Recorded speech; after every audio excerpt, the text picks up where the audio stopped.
তখন সন্ধ্যাবেলা দোকানে বসে আছি, কোনো খদ্দেরও ছিল না। অনেকক্ষণ প্রায় একা একাই বসে আছি। কিছুক্ষণ পর একটা খদ্দের চলে এলো। এই খদ্দেরটা প্রায় প্রত্যেক হপ্তাহে বাজার করে, একেবারে হপ্তার বাজার। তাইতে লিস্টটা নিয়ে চলে এলো, দেখিয়ে দিল কোন কোন বাজারগুলো দিতে হবে। সে লিস্টটা দিয়ে চলে গেল। আর আমার ভিডিও করতে একটু সুবিধা হলো, কারণ সে থাকলে আমি ভিডিওটা অতটা ভালো করে করতে পারতাম না। কারণ একা তো ভিডিও করতে খুবই অসুবিধা হয়। কেউ একজন ক্যামেরা ধরার লোক থাকলে তাহলে খুব ভালো করে ভিডিওটা করা যায়।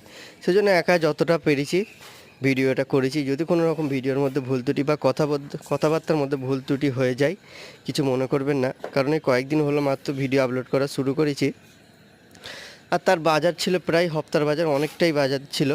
তাই একে একে মাপছিলাম, আর আপনাদেরকে ভাবলাম দেখাই, একবারও দেখানো হয়নি যেহেতু, সেই জন্যই ভাবলাম একবার আপনাদেরকে দেখাই কী কী বাজার দিচ্ছিলাম।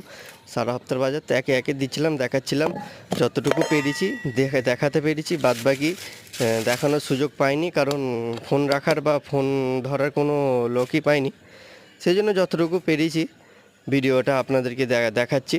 যেহেতু আমার ছোট পাড়ার মধ্যে একটি দোকান, তেমন কোনো খদ্দের অতটা ভিড় হয়নি দোকানের মধ্যে। প্রায় বসে থাকতে হয় দোকানে। মাঝে মাঝে এক আধটা খদ্দের আসে বিড়ি সিগারেটের জন্য, তখন দিতে হয়। আর এক আধটা খদ্দেরও আসে তাদের হপ্তার বাজার নিতে। যেমন আজকে একজন চলে এলো। যে প্রচণ্ড ভিড় হয় তেমন কোনো নয়, এক আধটা খদ্দের আসে, মাঝে মাঝে আসে বা মাঝে মাঝে আসে না।